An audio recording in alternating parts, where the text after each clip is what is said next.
Students, आज हम अर्थशास्त्र के क्षेत्र में समष्टि अर्थशास्त्र के अंतर्गत व्यापार चक्र के दृष्टिकोण और उसमें भी कीन्स के व्यापार चक्र दृष्टिकोण की आलोचनात्मक व्याख्या करने जा रहे हैं।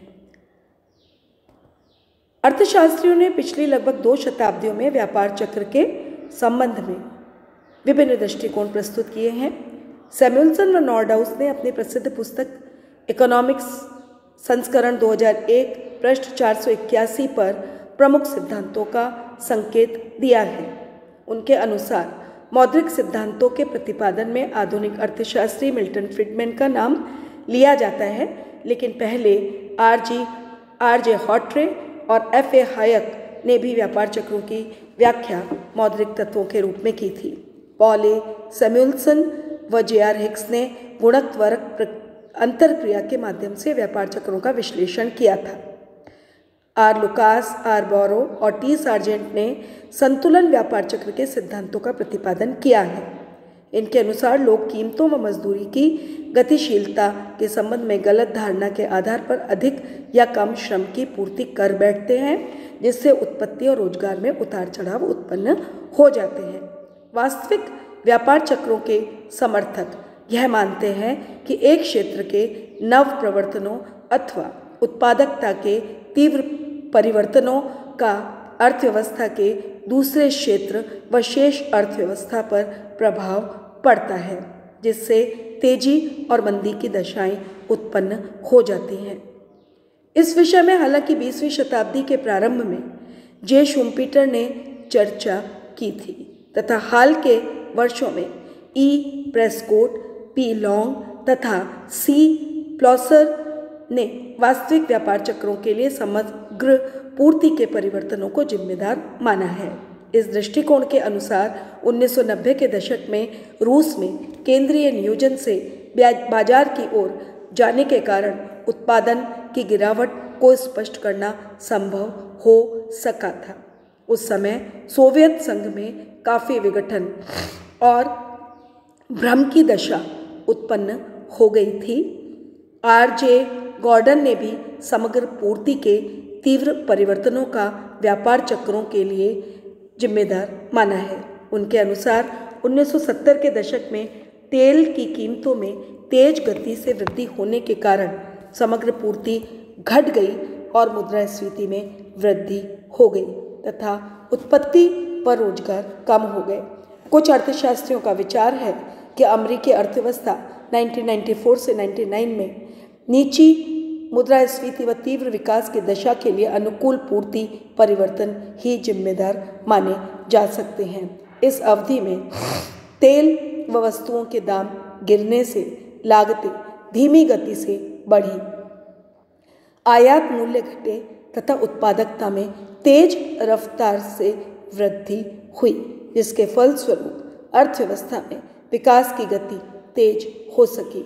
यही नहीं बल्कि व्यापार चक्रों के लिए कई बार राजनीतिक कारण भी हो सकते हैं, क्योंकि राजनेता चुनाव जीतने के लिए ऐसे उपायों की घोषणा कर देते हैं जिनके आर्थिक प्रभावों के फलस्वरूप व्यापार चक्र उत्पन्न हो जाते हैं।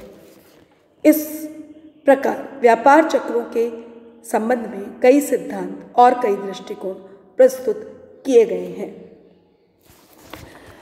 अब कीन्स ने अपने क्लासिकल सिद्धांत, अपना जो रोजगार का व्यापार चक्र का जो सिद्धांत है, उसके संबंध में समग्र मांग के परिवर्तनों को सबसे महत्वपूर्ण ठहराया है।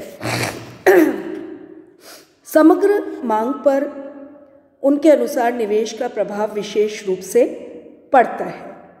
रोजगार व आय बढ़ाने के लिए उन्होंने निवेश को बढ़ाने पर बल दिया था। निवेश पर भावी लाभ की प्रत्याशाओं व ब्याज की दर के परिवर्तनों का प्रभाव सबसे अधिक पड़ता है। नई वस्तुओं के उत्पादन के कारण भी निवेश के नए अवसर उत्पन्न होते रहते हैं। इसलिए व्यापार चक्रों के लिए सबसे ज़्यादा महत्वपूर्ण कारक समग्र मांग के परिवर्तनों को माना जा सकता है। लेकिन स्वयं समग्र मांग भी कई घटकों जैसे उपभोग, निवेश, सरकारी व्यय, निर्यात, आयात आदि से प्रभावित होती रहती है। अतः इन सबको अलग अलग प्रभावित करने वाले तत्व परोक्ष रूप में व्यापार चक्रों के लिए भी उत्तरदायी माने जा सकते हैं। विभिन्न चल राशियों के संबंध में समय अंतराल के साथ भी दर्शाया जा सकता है। जैसे वर्तमान उपभोग पिछली अवधि की आय पर आश्रित हो सकता है, वर्तमान ब्याज की दर परिवर्तन भावी निवेश के निर्णयों को प्रभावित कर सकते हैं आदि। कीन्स की परंपरा के आधार पर आधुनिक अर्थशास्त्रियों ने उसके विचारों को आगे बढ़ाया है। स्पष्ट है कि कीन्स के अनुसार समग्र मांग की कमी से मंदी और बेरोजगारी की दशा उत्पन्न होती है। उसको ठीक करने के लिए उपभोग अथवा निवेश में वृद्धि करना आवश्यक होता है। चूँकि अल्पकाल में उत्पादन स्थिर होता है, इसलिए मंदी को दूर करने के लिए निवेश को बढ़ाना आवश्यक होता है। निवेश पूंजी की सीमांत कार्यक्षमता MEC से ज़्यादा प्रभावित होता है, इसलिए व्यापार चक्रों पर पूंजी की सीमांत कार्यक्षमता का प्रभाव अधिक होने के कारण इस पर अधिक ध्यान केंद्रित करना पड़ता है। विस्तार की अवधि में MEC ऊंची होती है। व्यवसायी आशावादी व उत्साही होते हैं, जिससे निवेश की दर बढ़ती है। इससे उत्पत्ति व रोजगार और आमदनी में काफ़ी वृद्धि होती है। गुणक के जरिए इस प्रक्रिया में तेजी आती है। अतः और अंत में समृद्धि या पूर्ण रोजगार की स्थिति भी आ सकती है। लेकिन तेजी के अंतिम छोर या समृद्धि के समीप पहुंचने पर MEC घटने लगती है। प्रोजेक्ट के संभावित प्रतिफल घटने लगते हैं और इनकी लागतें बढ़ने लगती हैं। इससे गिरावट का दौर प्रारंभ हो जाता है। कीन्स के अनुसार मंदी की स्थिति को ठीक करने के लिए निवेश को बढ़ाने पर जोर दिया जाना चाहिए। यदि निवेश नहीं बढ़ सकते हो तो सार्वजनिक निवेश को बढ़ाकर उत्पत्ति, रोजगार और आमदनी को बढ़ाया जाना चाहिए। इस प्रकार कीन्स ने पूंजीवादी निजी उपक्रम वाली अर्थव्यवस्थाओं को आर्थिक मंदी से उबारने का रामबाण इलाज सार्वजनिक निवेश को बढ़ाना माना है। कीन्स के व्यापार चक्र दृष्टिकोण की आलोचना यदि हम करें तो कीन्स के विश्लेषण में गुणक की अवधारणा व निवेश के महत्व को सभी ने स्वीकार किया है। उसने MPC, MPS, MEC आदि की व्याख्या करके राष्ट्रीय आय के निर्धारण को अधिक व्यापक और अधिक सबल रूप प्रदान किया है। लेकिन कीन्स के दृष्टिकोण व विश्लेषण में कई कमियां बताई गई हैं। पहली है, वह व्यापार चक्रों का एक संपूर्ण सिद्धांत देने में विफल रहा है। उसके अनुसार उसके सिद्धांत में व्यापार चक्र के विभिन्न चरणों मंदी, न्यूनतम बिंदु, रिकवरी और चोटी के बिंदु, तेजी की अवस्था आदि का कोई सुनिश्चित व सुव्यवस्थित विवेचन नहीं किया गया है। कीन्स ने अपने सिद्धांत में गुणक का समावेश आवश्यक रूप से किया है, जो उसकी महत्वपूर्ण देन है, लेकिन साथ में वह त्वरक के सिद्धांत का समावेश नहीं कर पाया था। यह उसके सिद्धांत की सबसे बड़ी कमी मानी गई है। यह कभी आगे चलकर सैमुअलसन व हिक्स आदि ने पूरी की है, जिसकी वजह से व्यापार चक्र का सिद्धांत काफ़ी विकसित रूप ले पाया है। उन्होंने गुणक व त्वरक की अंतरक्रिया के माध्यम से व्यापार चक्र का अधिक स्पष्ट विवेचन प्रस्तुत किया है। कीन्स ने बेरोजगारी व मंदी की स्थिति को ठीक करने के लिए राजकोषीय उपायों जैसे सरकारी खर्च में वृद्धि आदि पर ही ज़्यादा जोर दिया है, जो विभिन्न अर्थशास्त्रियों के द्वारा स्वीकार भी किया गया है। लेकिन समग्र मांग को बढ़ाने के लिए राजकोषीय नीति के अलावा कई अन्य उपाय भी करने जरूरी होते हैं, सहायक हो सकते हैं।